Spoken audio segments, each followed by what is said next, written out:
Yeah. Tamarkan. That's where they sent us to Tamarkan. Yes, yeah. And it was only later that we went to Canberra. Now, when you were in Tamarkan, did you have any concerts there? Or were you put out into the officers' camp in Kanchanaburi? I can't recall any concerts at Tamarkan. They probably were, but yeah. I just can't recall it. Do you remember an entertainer by the name of Ron Wells? Ron Wells, who had been on the Burma end with you? No, don't remember. He was a short man. I think he'd been a jockey, and he on the Melbourne Cup Day, apparently on one occasion he went through he went through a call of the Melbourne Cup. He went through what? He what? called the Melbourne Cup as if there were horses there. Oh, yeah. Well, we had a Melbourne Cup celebration at Tavoy. Yes. When we were there. Yeah.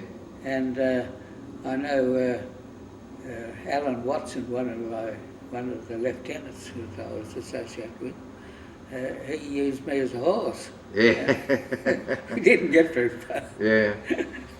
But at least we had some recognition of the Melbourne Cup. Yes, yes, yeah. But because at Tavoy wasn't too bad, we had electricity there. Yes. We were able to rig up a radio. Yes. We knew what was going on. At least we thought we knew what was going on. Because as soon as we got the radio going, we heard about this landing in Dieppe. And we thought, gee, that's going to be the end of the war. Yes, yeah. But we didn't anymore. Yes. And of course it was only years later that I realised the whole thing was a failure, that landing at Dieppe. Yes. And now you're down at Tamarkan. Yeah. Were you there the whole time, or there was a nearby officers' camp called Canberra? You didn't go across there? No, not. We all were moved from Tamarkan to various camps. Did you ever go into a camp called Chonkai? No, I didn't. No. No. I think most of the British went there. Yes. Yeah. So about what year did you leave Tamarkan to go back up the line? Oh, in 1944. Yes. Yeah, Colonel Anderson was the officer in charge. Yes. He was senior to George Ramsey. Yes. And he said I was to go with, I think it was 200 Australians, and we would be mixed up with some of the British. And that was to go back up the line, was it? To go up the line, so we were sent to the 79 kilo point. 79? Yeah. And we found there that the Burmese had occupied, or the coolies had occupied the camp, and it was disgraceful, full of excreta and absolutely awful. So we had to clean the place up.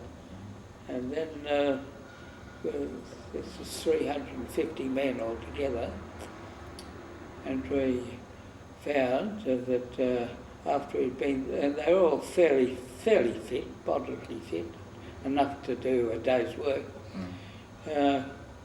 We found that they started to get sick from the fleas on the rats. And the medicos we had were 2 Dutch medicos. I think they were Indonesian Dutch. And they said that was cerebral influenza. That I knew it wasn't cerebral influenza. At one stage, we had 277 down with it. Out of 350? Yeah, and we had, and over 1 week we had 9 deaths. The details in that file I gave. Yes, thank you. Yeah. And it was pathetic, really. One fellow I know who died in the afternoon, I insisted on burying him that night, so that he wouldn't be eaten by the rats and so on. Yes. So it was awful. We had a funerals in the dark and dreadful. How did they? How did you get your?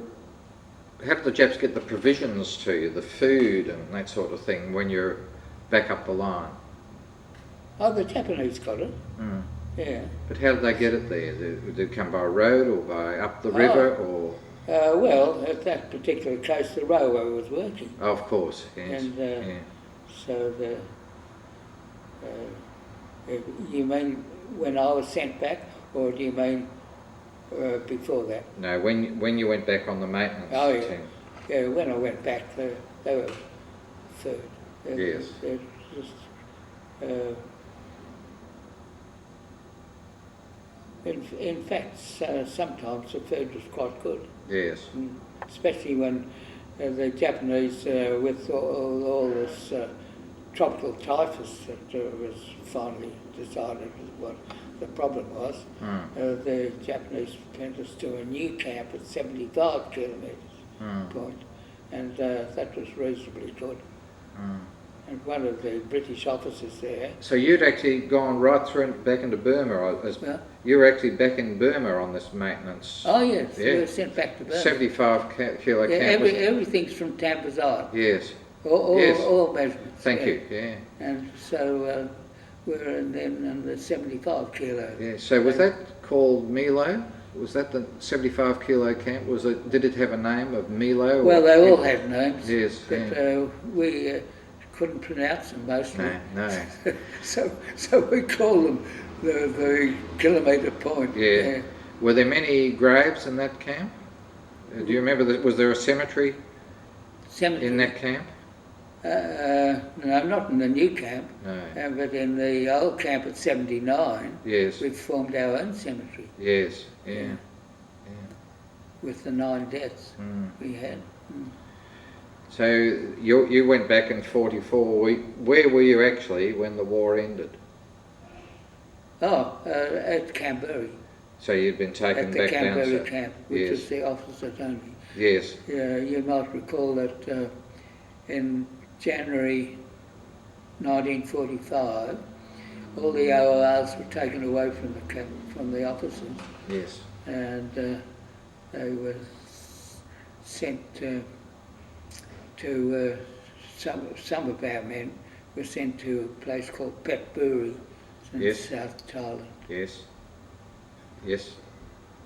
And when the war ended, the next day I was sent down to the Petbury camp with another officer called Bert Staples, and we to relieve the WO.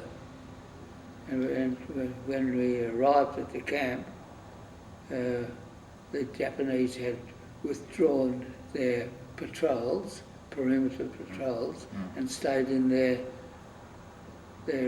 quarters.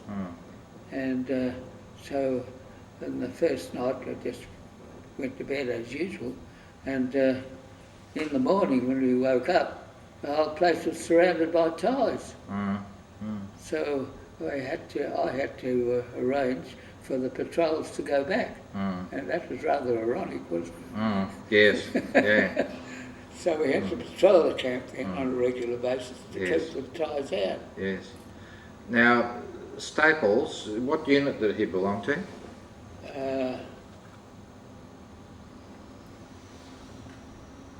I don't know. He came from Mudgee, New South Wales.